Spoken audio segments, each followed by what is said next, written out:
Thank you and welcome to the show this morning. The topic this morning is the illusion of inclusion. And we're fortunate to have with us to talk about racism, ethnicity, and discrimination at the 21st century, Dr. E. Kelly Sanford. Dr. Sanford is a professor at Tennessee State University. And Dr. Sanford, let me welcome you to the show this morning and tell you how delighted we are to have you here to talk about what I consider to be a very, very important topic. And I think it's a topic that it's your title, your topic, and all of that. And so we want to talk about, as you indicated, the illusion of inclusion, you see, and the persistence of racism and discrimination in the 21st century. And let's have you to begin that by giving us some information in reference to your background, your education, and some of your experiences, and then we'll get into the illusion of inclusion. Well, thank you, Dr. Haynes. It's always a pleasure to be here with you. I am, again, E. Kelly Sanford, professor of Tennessee State University, Department of Sociology. My earlier background, my postdoc was at Penn State in State College, Pennsylvania, where I dealt with the elderly. Prior to that, I was at, and very proud of, Howard University in Washington, D.C., where I did my PhD, my doctorate degree. There, it was very much related to the homeless, and I was very proud to work with those inequalities that exist within our society and looking at homelessness. My undergraduate degree is at North Carolina Central University and North Carolina in North Carolina. University of North Carolina, as well as North Carolina Central University. There I looked at student motivation, student retention at historically African-American universities. And again, I'm very proud to be here again today to talk about this issue of the illusion of inclusion. Mm-hmm. As a matter of fact, you've been with us before, as you've indicated, and as I've indicated on a number of occasions. But now, to begin this topic, the illusion of inclusion, it sort of bring us into your mindset in reference to this as a topic this morning. Yes, it is. And I want to try to start by stating the problem. As our viewers sit here and see us, as we think in terms of your viewers on this wonderful program that you have, we're all very fortunate that race relations in America has indeed changed. I think many of us just looking would have never thought that we would have a President Obama that would hold the presidency of the United States. We can think of how things were when things by law were segregated. Schools were segregated, places where ethnic groups could not even go and eat were segregated, could not go to movie theaters, things were segregated.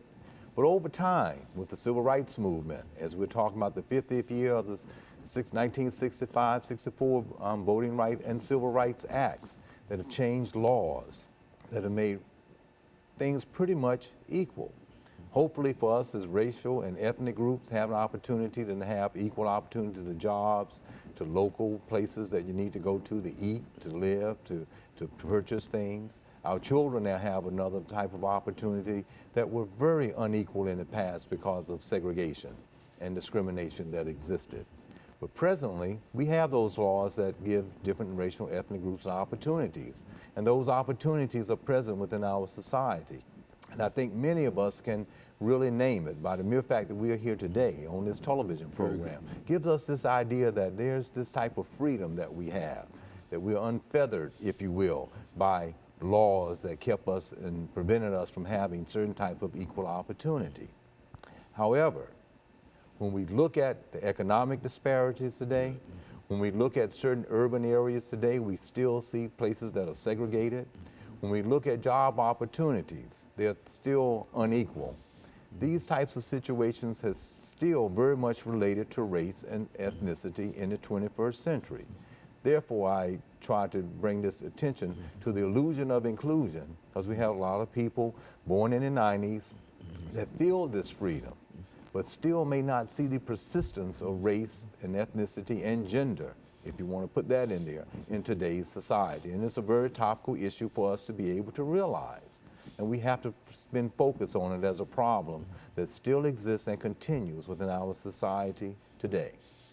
So race, when you think of it, is really a fundamental part of our social structure, of our institutions that make up society, such as family, such as economics, such as the military, such as health, such as science, all of the major institutions such as government and politics, still very much a part of an institutionalized way that race and ethnicity still persists. It still persists even in the 21st century. And of course, Dr. Sandberg, let us take this first commercial break, and then we'll come back and we'll develop this topic later. And let me encourage our audience to that we'll be back with you following this very, very short commercial break.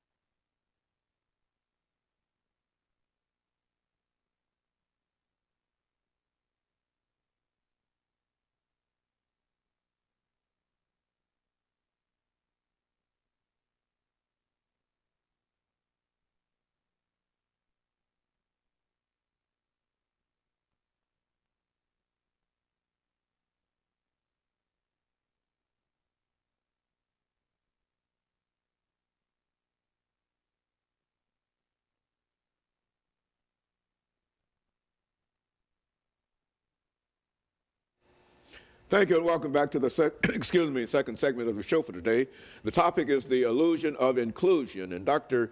Sanford has given us some excellent information during the first segment concerning his background, education, and some of his experiences. But Dr. Sanford, now you left off dealing with some of the aspects of where we were and where we are now in terms of race, ethnicity, and discrimination. But now let's see if we can pick up at that point during this second segment and have you to sort of develop that aspect for us. Okay, yeah, institutionalized thing for absolutely, because race is still fundamentally a part of our social structure, of all of the institutions that make up our society today. Although all of us know about the past, 244 years of enslavement, 81 years of Jim Crow laws leading into a civil rights movement that we talked about at the opening of the segment, we still see that ethnicity, race, gender, those types of issues still persist. Profiling for minorities such as Arabs, such as Asians, such as African Americans, people that are migrating here today. Immigration is a very topical issue presently in our society today. And people are still discriminated based on those type of perceived or alleged types of characteristics that make up race. The traditional aspect of it has always been these physical characteristics, these things that people just look in a certain way, and people then have stereotypes based on that.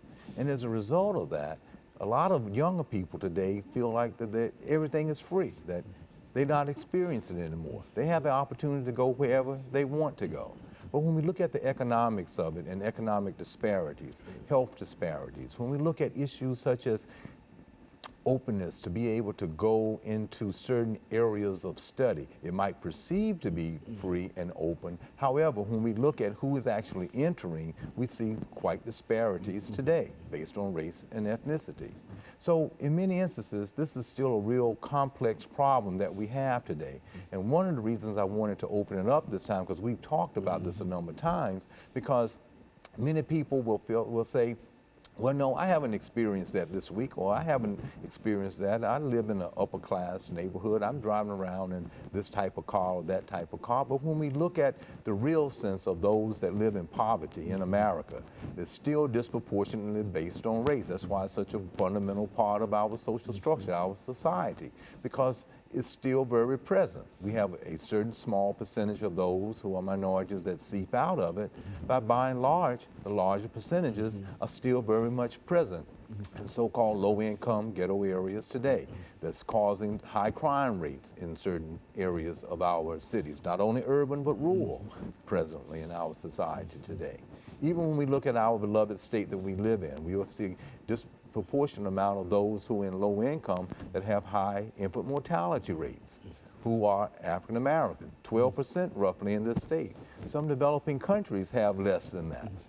And here we are, and race still matters. And so this illusion of inclusion. Now, how are we to react to all of that? I mean, Well, the illusion is simply we have this false sense of reality that everything is just fine. While we might have that sense that it's fine, because we can have a freedom to go any and everywhere we want to go, we have to be very serious about, well, to what degree when I go there can I participate in this freedom? Do I have I got equal access to it, but can I go and actually be a purchaser of that? Now, I have this sense that I can go to any school that I want to go to, but have my economics place me in a position to let my child go and participate in that private school that's $15,000 a year for first grade or not? Or to be able to take advantages of certain extra workshops and programs for my children so they can develop? Or do I have the extra money to be able to do that?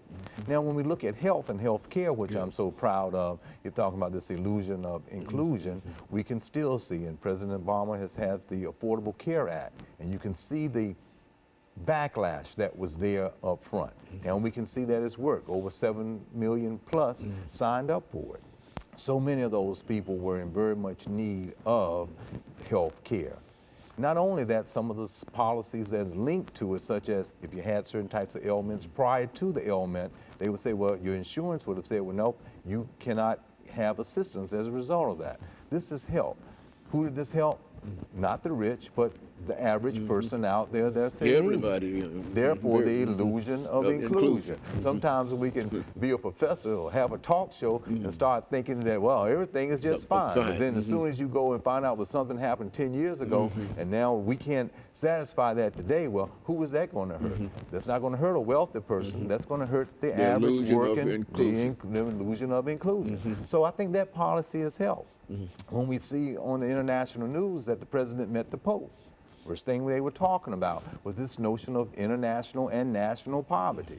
So there's this idea on our last segment that when we talked the last time I was here, this whole idea of helping those in urban areas that are still economically in need.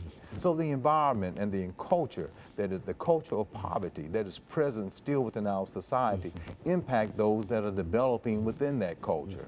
Now, although we always talk about race and ethnicity and gender, our poor European American brothers and sisters are in that same economic category, have some of those same types of outcomes as well. So this idea of illusion of inclusion includes everyone, that everyone is in need of certain types of help programs that will help people in the future. So I think this is a very important topic for us to realize that we are part of the larger system as well.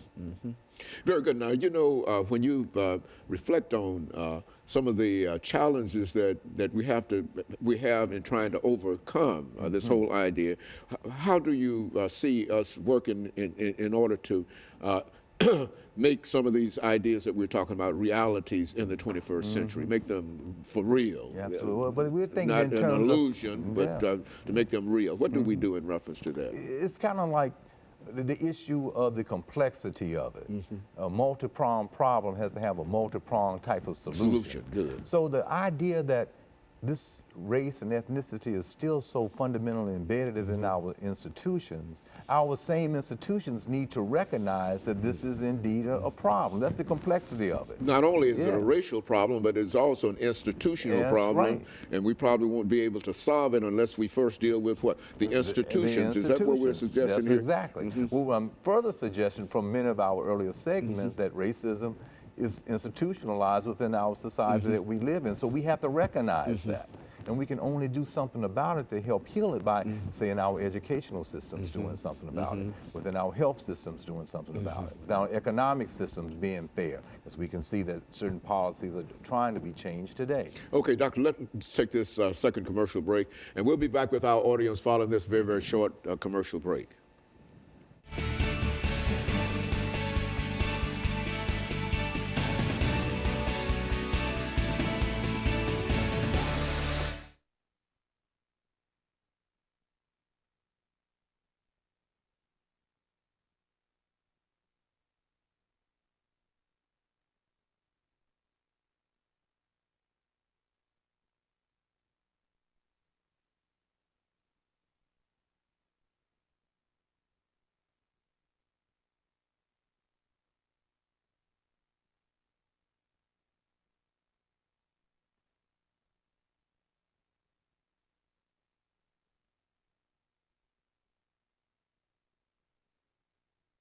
again, you know, college level, to do maybe touch on it.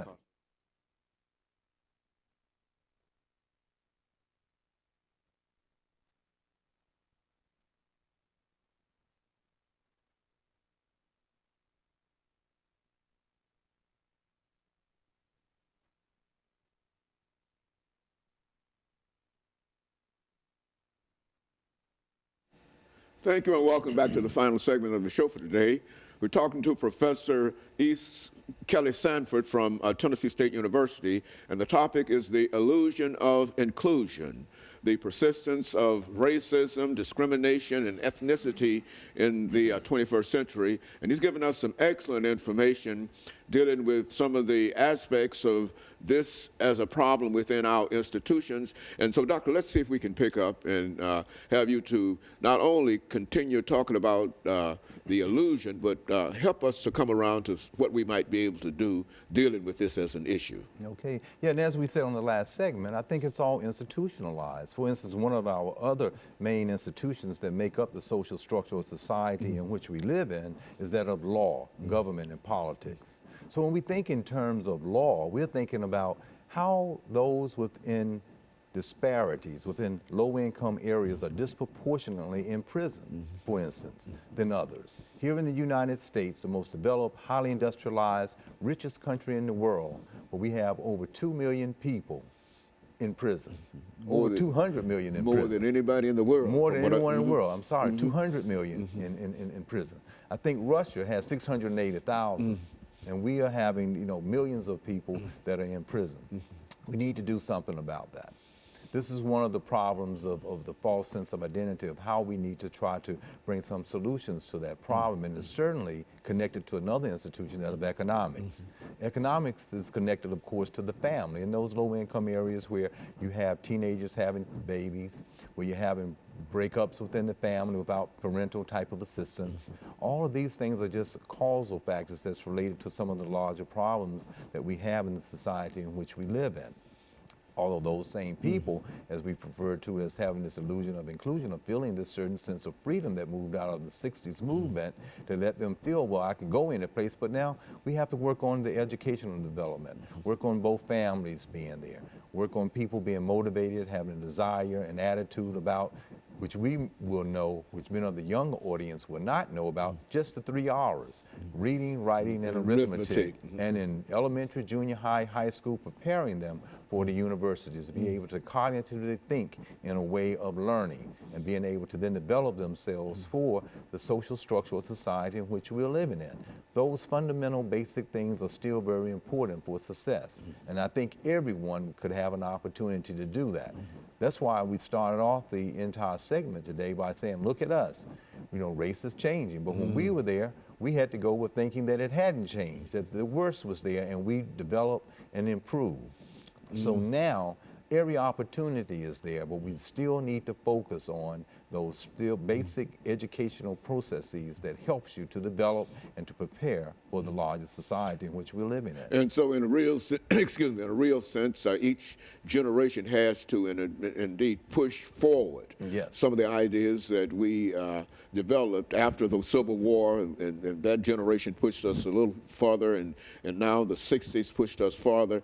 And now you're saying that this is the time for a new understanding of where we are and to move forward from that particular perspective. Is that what we're suggesting? That's exactly what we said. Charles C. McIntyre has a book that's entitled Racializing a Race, Criminalizing a Race. And in there she talks about how during slavery, many people were institutionalized into prisons.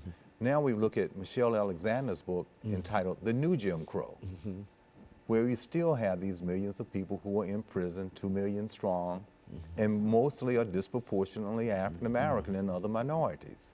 So how do we look at sentencing within our institution of the law to say that some people who might have a very limited amount of something that is indeed illegal, but are placed in prison for a long period of time, and when they get out, are stigmatized by that, maybe when they were teenagers, of having 3 pieces of crack cocaine, or some marijuana, and then presently are staying in and then can't get out and have their voting rights again, cannot get equal access to job opportunities, so therefore will have a recidivism rate of re-entering prison because of trying to make ends meet within the system that has gone forth.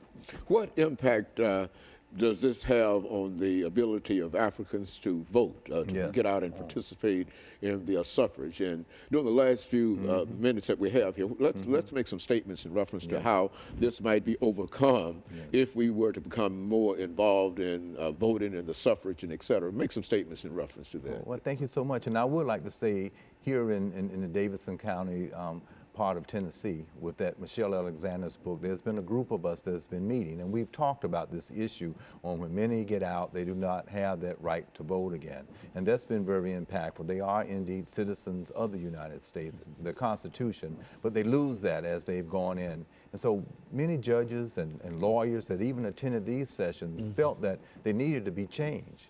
But given the present legislation under those particular laws right now, they are kind of forced, although they might morally feel that it's wrong, are forced to look at those guidelines and then act accordingly. So this has really been detrimental. But I would like to say, out of those that are actually have the right to vote, we need to go out and then exercise that right and go out to the polls, because you got so many. I think we talked about a statistic earlier, out of percentage of people in a particular county, only a very small percentage, maybe 6%, are actually utilizing their vote, while those, as you may very well know, during the civil rights movement or prior to that, out of slavery, out of the Civil War, fought very hard to have the right to go and have a vote. And now people will not exercise that right. So we need to have a strong push to go out and not be so caught up into this false sense of fairness, that everything is going to be righteous for people. That's that illusion of inclusion that we're trying to bring it back to as we're closing, to think that we have to go out and exercise that right to vote, but also understand those other institutionalized things that we have to make sure that we are part of the process too. Taking advantage of education, taking advantage of economic opportunity, workshops, those types of things to improve the society in which we're living in. And so in a real sense, there's an opportunity that we still have to make things better and make these illusions real, a reality of the illusions that we have. And so you think that the best way to do that is through political participation. That's sort of a mass kind of thing that you can get a large number of individuals involved in, and you can see almost immediate results simply because those who participate in the suffrage are such a small number that the only thing that it would take is for us to have some kind of commitment and get a large number of folks involved, and that we might be able to change some of the things that you're suggesting. Is that what we're saying here? That's exactly what we're saying, but I think even more so how complex it is, because people have this sense that everything is okay. That's why I won't go out and do it. While when we were growing up and others of your viewers were growing up, when we didn't have that opportunity, we felt a sense of need. We had this collective consciousness about trying to overcome. Now people feel that they have already overcome and everything is just fine. So some type of way, there's this push that's strongly needed to get people very much involved again with their kids as they are growing up, to understand that race is still fundamentally a part of social structure, although we've come up with different categories of other. Politically, that other can take away from some of the rights and privileges that females would have as well as others would have. And I would like to be able to say as well, and as we look back on this, sometimes they can get a sense that we're always bringing this issue up centered around race and those types of things, but it's really improved the society in which we live in. Let's look at it very concretely. President Lyndon Baines Johnson helped out with the Civil Rights Act. They made it open and free for everybody to have some type of opportunity.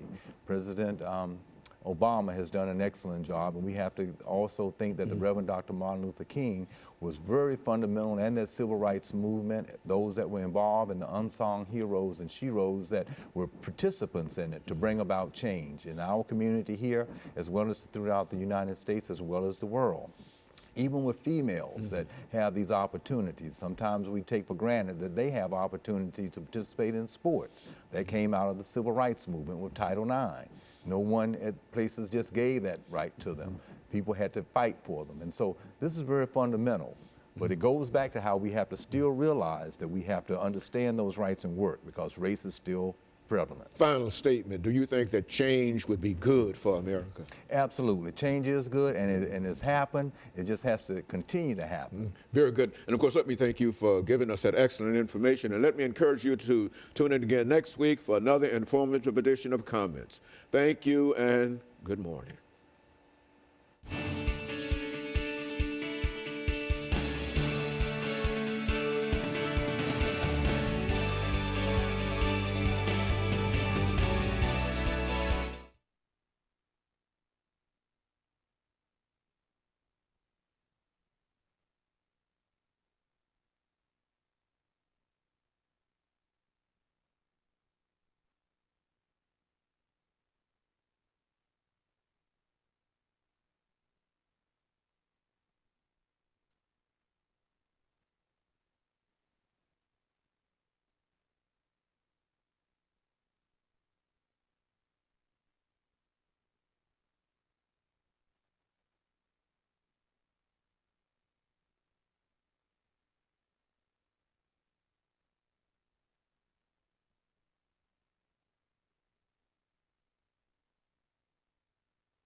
do is tuck all the cables.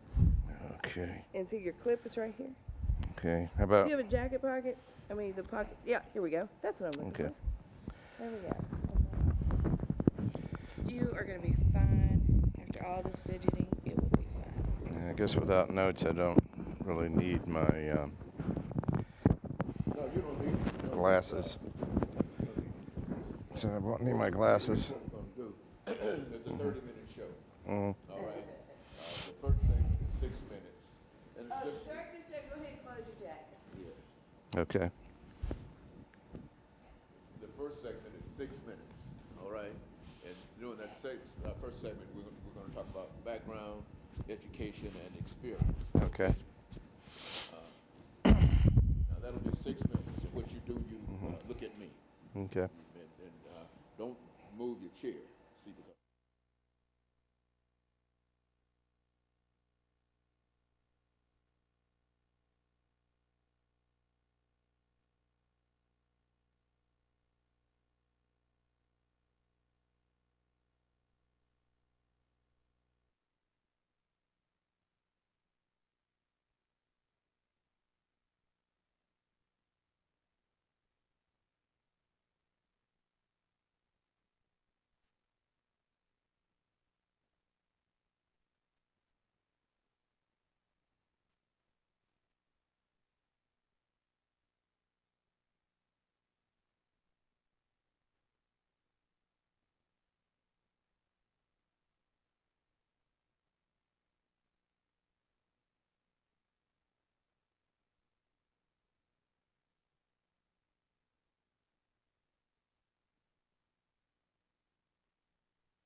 thank you and welcome to the show this morning. The topic this morning is professional wrestling in the South. And we have with us to talk about professional wrestling in the South, Professor Robert Pickard, a professor at Tennessee State University who has agreed to give us some information relative to the wrestling in the South, but from an historical point of view. And of course, let me welcome you, Professor Pickard, to the show this morning. Thank you, Dr. Andy. It's always great to be with you. And to tell you how delighted we are to have you here with us this morning. You've been with us on a number of occasions, and each time you bring us such excellent information, and we anticipate that today. But before we get into dealing with professional wrestling in the South, Professor Pickard, let's have you to give us some information in reference to your background, your education, and some of your experiences that made you interested in the topic that we're dealing with this morning. Then we'll talk about the topic during that second segment. Right. I was born and raised in Nashville, and I grew up here, went to public schools, to Stokes Elementary, West End High School, and then Hillsborough High School, then to MTSU, and was always interested in history and always interested in politics. I had a kind of a political background. Went to graduate school after MTSU up in Michigan, and then later at George Washington University in Washington, D.C., got my MPA there. And then throughout time, I spent a lot of time out of the area. I was, well, first out of the country. I was in the Peace Corps for 2 years, and then I worked in refugee programs in Asia and Africa. And I did some political work and also continued doing some refugee and development work while I was in Washington. And moved back to Nashville in 1994, worked for the local government here for a number of years. My wife is still working in the local government. And I began teaching part-time at MTSU about 12 years ago, and moved on to, I taught there for 5 years, and I've taught at Tennessee State since 2007, and at Nashville State Community College for 4 years, I believe, since fall, or I think January 2011. Taught at Motlow State for a while as well. So I've taught at several colleges in this area. And I've written a number of op-ed pieces for the Tennessean, as well as some things, some articles for the Tennessee Historical Quarterly. And I'm working on some articles now for the new Encyclopedia of Nashville. It's a brand new online encyclopedia. Wrestling is one of those topics. Popular culture, also politics and foreign policy are all my interests, and international affairs, human rights, civil rights. These are all things that I think, although they sound kind of disparate, I think they come together very well, and they do in this topic of wrestling. When I was a kid, of course, I watched wrestling on television, locally produced wrestling. Nick Goulas was a promoter. And it took me a while to, like most kids, children are usually, young people 10 to 12 years old are usually an audience for wrestling. And I kind of lost interest after a while. But then when I was in college in the 70s, one of my best friends, history major at MTSU, was a professional wrestler named Joe Rossi, who went as Joey Rossi. We favored each other, looked a lot alike. If I'd exercised then like I did now, we could have probably been a tag team because everybody thought it was his brother. And Joey's father was a legend in this area, Lynn Rossi. I wanted him to come with me today, but he unfortunately had some medical things to take care of, so he couldn't be with us today. But he was one of the greats. He's in Pro Wrestling Hall of Fame. Lynn Rossi was what is called in the trade a hooker or a shooter.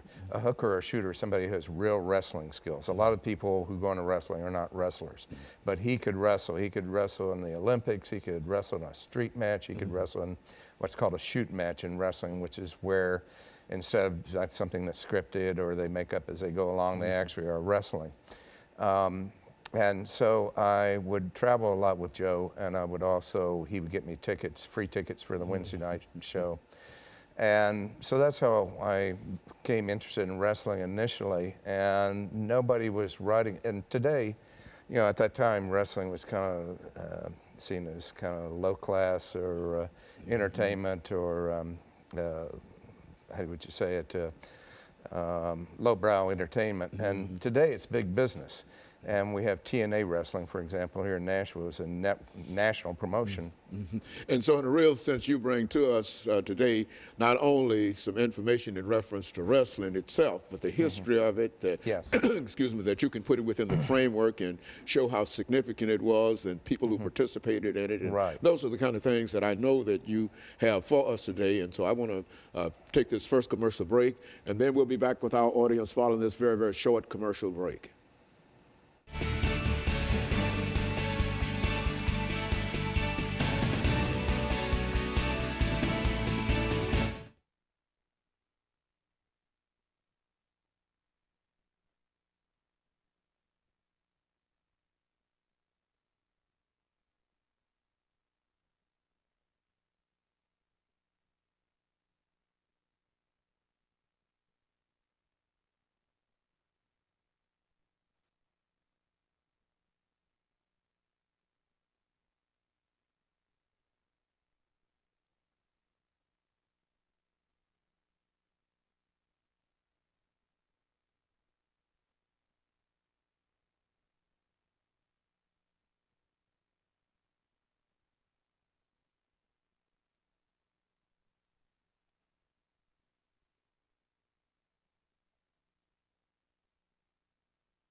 Thank you and welcome back to the second segment of the show for today.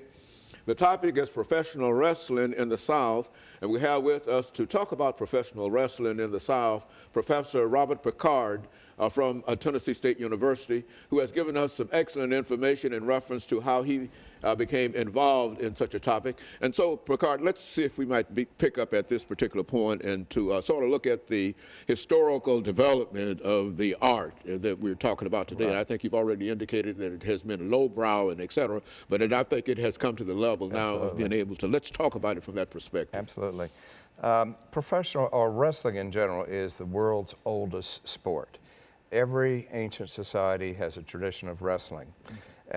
Everywhere in the world, and the only sport that comes close is foot racing. And you think about it, wrestling is kind of a natural thing. I mean, probably everybody's been in some sort of wrestling match, even just a friendly little scuffle in their life. And of course, we have lots of metaphors that deal with wrestling with your conscience and so forth. And so for as long as it's been done for money. The ancient Greeks, of course, in the Olympics, they wrestled for money, and it was a very rough sport, too. They went out and broke bones. It was to the end, basically. They didn't have that many rules. And you also had boxing, which was about kind of a cousin of wrestling. And you had something at that time called pancration, which was what we would today call mixed martial arts, which was basically just an out-and-out brawl with no rules. And they were paid. They were professional athletes. Now, move up to something like the Roman Games. And we think about the Roman Games as being fights to the death, and they really weren't. The fights between humans were not. Sometimes there would be fights between humans and animals, and those were to the death. And you had fights that were well, not fights, but public executions. They executed people in very horrifying forms during the games. And then you would have the fights between humans, and those usually weren't to the death. You could just hold up your index finger and it would be over. And these were professional people. Many were slaves, but even if they were freed, they would still fight. They'd fight 2 or 3 times a year, make a lot of money, have a lot of female admirers. And another thing, as old as the sport is, as wrestling or any of these other kind of similar sports are, women have always participated. The textbook we use at TSU talks about Spartan women training for childbirth, basically. They prepare for childbirth by playing sports, including wrestling. And in fact, the textbook says, and these are the exact quote from the textbook, they wrestled in tunics that other Greek women were found immodest. And so, female wrestling was thought as kind of for titillation, but so was really for male. A friend of mine described pro wrestling as a male soap opera, and I would add to that it's sort of kind of a female strip show, because women, by the 1950s, about 60% of the audience was women. Now, in our times, of course, it came over from England, from Europe, and going back to colonial times, there were taverns that would sponsor wrestling contests and catch as can. They basically had all kinds of styles of wrestling. 8 of our presidents were wrestlers at one time, and many of them for money. I'm not sure about Washington. Washington did wrestle. I'm not sure if he did for money, probably. But most prominently, Abraham Lincoln, our most revered president, wrestled in over 300 matches, most of them for money. So you might say it's accurate to say he was a professional wrestler. Who would have thought it? But go on, yes. During the Civil War, of course, like in all wars, men are not always engaged in combat, so their superior officers organized sports. One was the newest sport, baseball at the time, but the one was the oldest sport, and the New England style kind of caught on around the country. And after that, there would be pro wrestling contests. By the turn of the century, pro wrestling was a legitimate sport, but it got kind of dull because men would get each other in headlocks, and they would have headlocks that go on for hours, and people were just dull. They were bored by this. And at about the same time, you had these carnival attraction shows called shows. And they would feature these carnival hucksters would have wrestlers, and they'd say things like, well, we got a wrestler here, he'll take on anybody in the audience. A guy would say, hey, I'll wrestle that guy, a local guy, and it turns out he's actually a wrestler, and they're working together to produce an exciting show. Now, at the turn of the teens, there were all kinds of what were called hippodroming scandals, which meant that all sports were rigged. Just about all. You had scandals. You had the great Say It Ain't So, Joe scandal in 1919. Horse races were rigged. Everything was rigged. Boxing particularly. During the 1920s, you had Jack Dempsey had all these grudge matches, and wrestling got the grudge match idea from boxing. Wrestling just kind of stayed that way, and in the 1920s, these carnival show types, people like Jack Pfeffer, who was an immigrant, Jewish immigrant from Poland, came in and just turned it into the show. They were selling entertainment. And they would hire people who were not wrestlers, people like football players or guys who were just handsome. And of course, women's wrestling, there would be a women's match, just like in ancient gladiatorial contests. There would usually be fights between wives of senators there. So, and you'd have midgets and all these other things coming. And two major things came along. One is the concept of heels versus baby faces.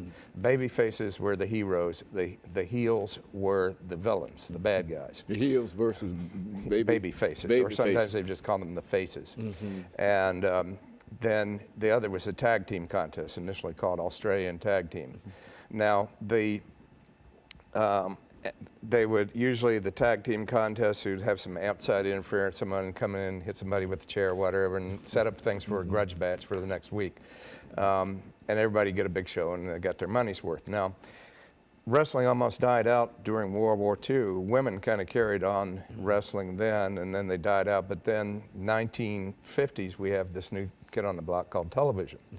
And the networks want time, but regular sports, it was difficult to show on television at that time, like baseball and so forth. So wrestling became big, and boxing. Each network, there were 4 networks at the time, and all of them had 2-hour wrestling shows and 2-hour boxing shows. And the wrestling shows would always have a women's match. They were real popular. 1957 or so, that died out, and it went to the local promotions. Promoters were divided with local territories. Nick Goulas, who was a native of Birmingham, Alabama, grew up in a Greek section there, became the promoter in Nashville, and he had Alabama, Kentucky, Tennessee, part of Indiana. Very good. Let's stop it here for our final commercial break, Pickard, and then we'll come back and allow you to start at the professional aspect of it during the last part of this show. And we'll be back with our audience following this very, very short commercial break. Okay.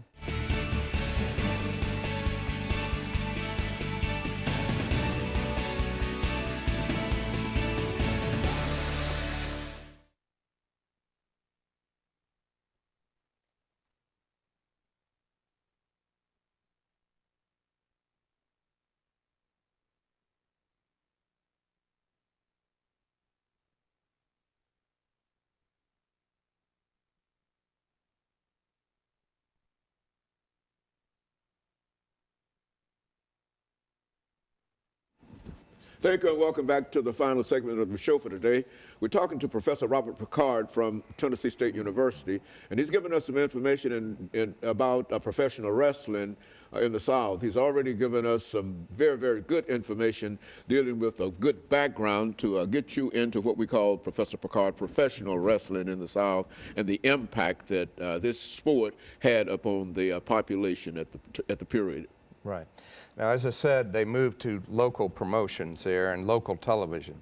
And our local, it was Channel 8 at the time, it's now Channel 2, had the first local wrestling show sponsored by Nick Goulas, paid for by Harold L. Shire, who owned a jewelry store downtown. And they developed their own star. Basically, Saturday afternoon wrestling was an infomercial, the first infomercial, and they'd usually have some dastardly deed by the heel would come in and hit somebody with the head or whatever, and they had announced a big grudge match on Tuesday night or Wednesday night in Nashville, and they had the same grudge matches in Louisville and Chattanooga and so forth. You had, Goulas had some people who became legends. Jackie Fargo, whose real name was well, I'll think of it in a minute, but Harold Faggart. Can you imagine growing up with a name like Harold Faggart? No wonder he changed it to Jackie Fargo. Tojo Yamamoto, who I remember Tojo. Tojo was actually an American from Hawaii, been a Marine in World War II, but he played the awful, horrible bad guy, Banzai, and so forth. And then the great Lynn Rossi, my friend. Now, Lynn Rossi was in a tradition of the shooter or the hooker. People could actually wrestle, and they would always be the champions. The promoters wanted these people as champions because there was a big match back in the 1920s. A very good wrestler was supposed to lose, and he got tired of this, so he just double-crossed and won the match when he wasn't supposed to. So Lou Thez, probably the greatest American wrestler of all time, kind of epitomized this, and Lynn Rossi epitomized this. And so Lynn Rossi became a major star. He was champion for 7 years until he had an accident in 1972. His son, of course, was my good friend. 1963, they needed to deal with this idea of integration. The audience fans at that time, people who made up the largest part of the audience were the very young, the very old, minorities, and blue-collar workers. Blacks, as I'm sure you know, were segregated off into separate but unequal sections. There were some wrestlers just like that. One of the heels, Gorilla Monsoon, was outspoken against us. Here are some of our best fans. We're putting them in the worst seating. And bad guys, the heels would come out as part of their act. They would go out and blow kisses to the black section, which would get everybody mad.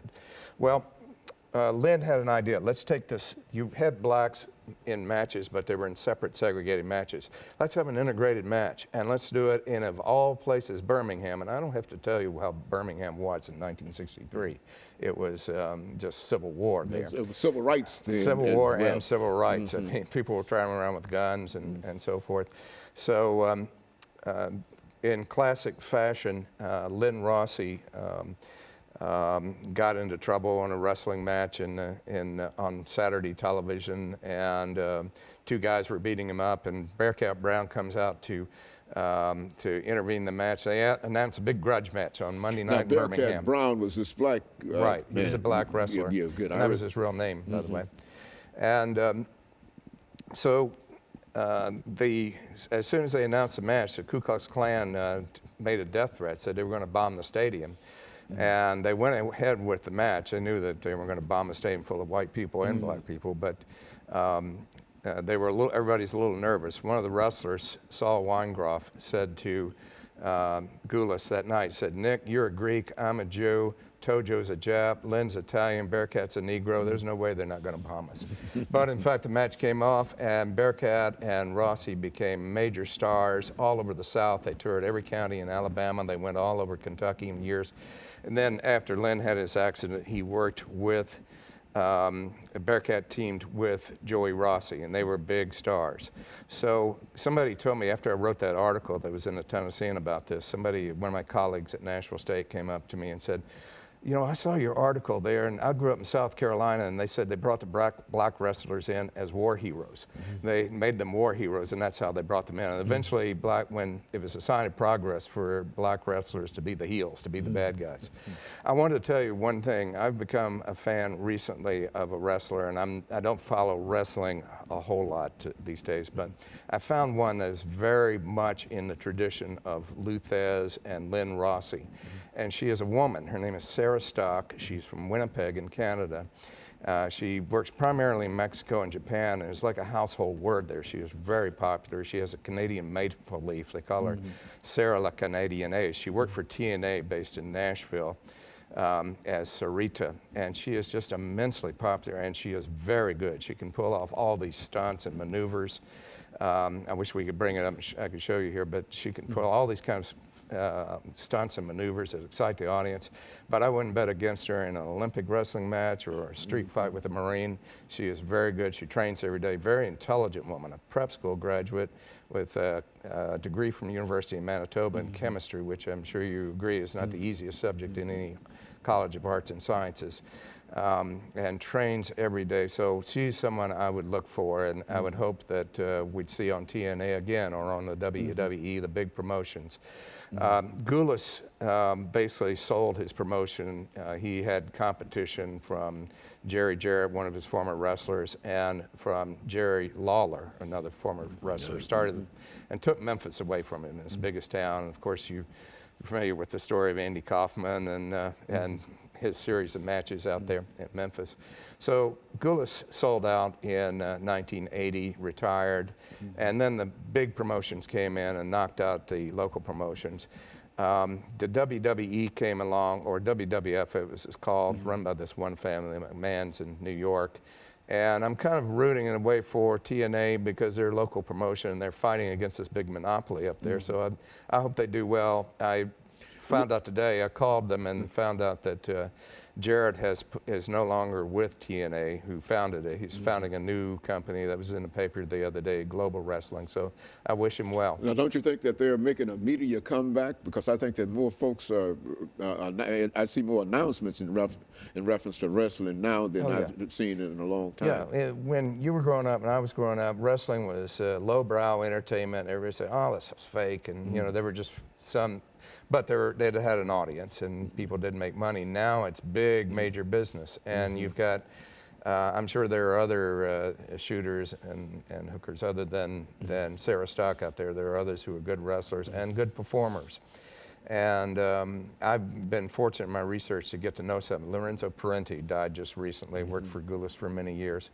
I never met Jackie Fargo. I did meet Don Green, who owned a furniture store here in Nashville and several furniture stores, and was a total workaholic. I don't think man slept because he wrestled and worked for the as a guard in the jail and had 4 furniture stores. I met Cora and Debbie Combs, who both were women wrestlers who were very popular around the country. And I met Rick Martel many years ago, who became big with the WWF in the 1980s. All good people. You meet wrestlers, and of course they're like everybody else. You have some good and some bad, but most of the people I've met are, even if their persona is to be the heel, they are basically good people.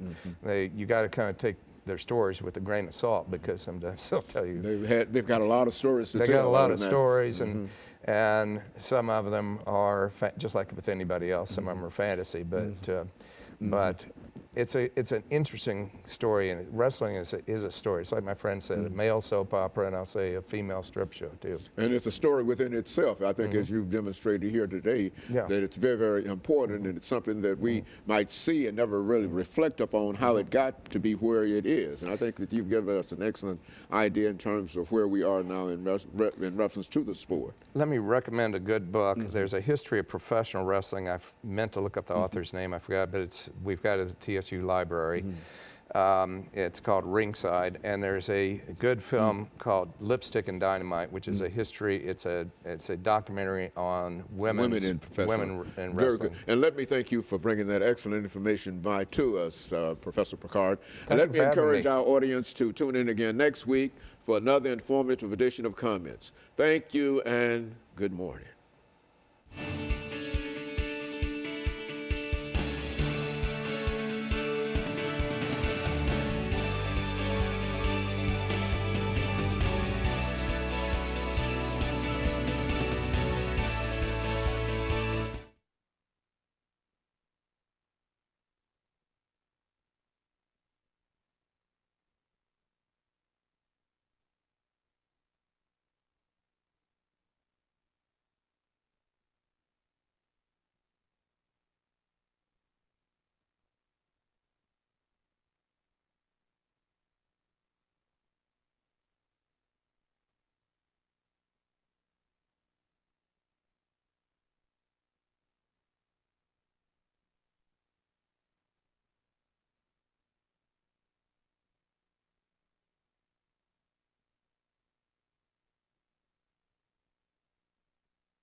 Thank you and welcome to the show this morning.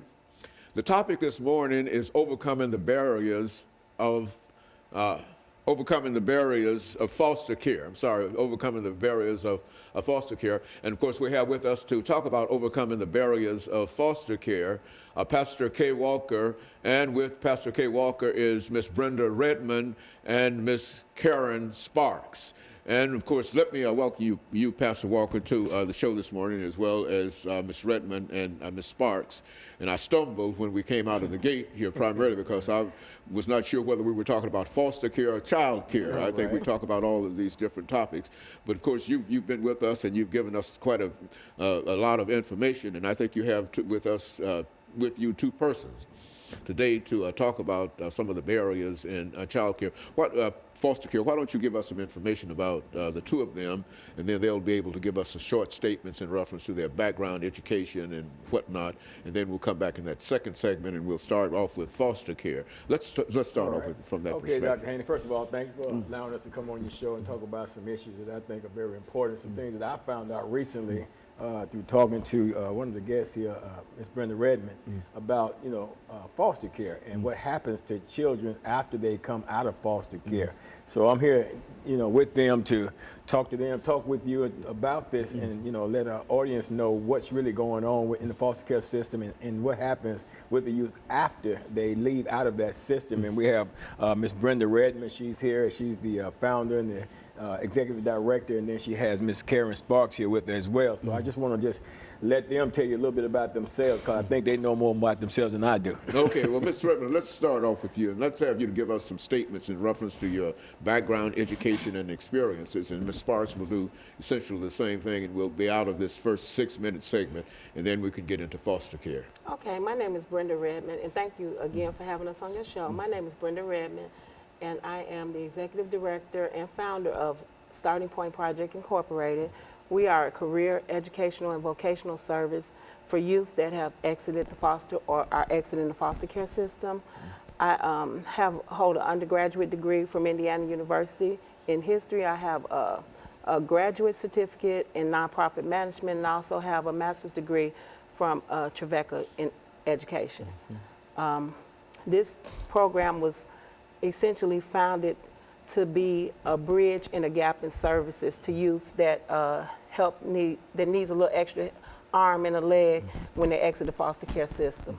Ms. Sparks, what about you, Ms. Karen Sparks? Yes, I'm Mrs. Karen Sparks, and I'm happy to be here as well. And I'm a native Nashvilleian. I was educated in Metro Public Schools, a graduate of Tennessee State University and Trevecca Nazarene University. And I've been an educator in Metro Public Schools for 35 years. And I became interested in being a board member of Starting Point Project, Inc. through my friend and former co-worker, Brenda Redmond. And I am on the board, as I said, and also I'm over the hospitality program that we hope to have up and running very soon. And let's start with Mr. Redmond here, because I want to ask in terms of when we talk about foster care, Ms. Redmond, what does that mean? I mean, how does a person become involved in foster care, and sort of trace that information on up for us on up through for the rest of this segment? Talk about it from that perspective. Well, as far as the kids are concerned, most likely kids come into foster care not of their own fault. Even with that in mind, a lot of the children need foster parents to help bring them through. Okay, a lot of times some people are involved in foster care, might not wish to continue with foster care after the child makes 18 years old or the child does not become adopted. And so that's when they have a difficult time between the ages of 18 and 24 navigating what will be a smooth transition into adulthood with a bumpy road, and that's where we hope to come in at. And so a foster child, foster parents are people who take in children. Foster parents are people who take in children that are not of their own in order to give the child some type of shelter to help them in the situation as if it was their own child. What we would like to see with children in the foster care system, that they would be able to be stable and placed with one family, a family that will help them transition from the time that they're adopted until the time that they leave foster care after 18. But of course, as we stated again, that sometimes is not happening. And that's where we come in to try to assist. And so today what we want to talk about and what we're talking about are some of the barriers that many of these children or adults face following foster care. And what we're going to do, we're going to take our first commercial break, and we'll be back with our audience following this very, very short commercial break. Okay.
Sort of give us a review in terms of that kind of information. How they get I in know there. how I got involved in it. I mean, that's what we're doing. I mean, we're talking about you and Okay. Ms. Sparks.